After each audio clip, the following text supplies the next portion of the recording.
Binigyang diin ni Pangulong Ferdinand R. Marcos Jr. na tulad pa rin ng dati ang relasyon nila ni Vice President Sara Duterte.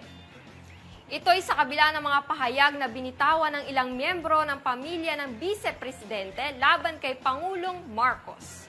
Sa panayam sa media, sinabi ng Pangulo na hindi naman nagbabago ang relasyon nila ni VP Sara.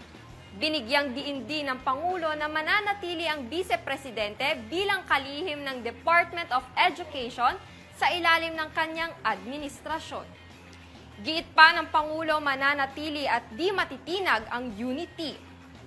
Samantala, nagpasalamat naman si Vice President Sara Duterte sa tiwala na ibinigay ng Pangulo sa kanya bilang DepEd Secretary. Ayon kay VP Sara, nirerespeto niya ang mga opinyon ng kanyang amang si dating Pangulong Rodrigo Duterte at kapatid na si Davao City Baste Duterte, pero hindi ito nangangahulugang sasang-ayon siya rito.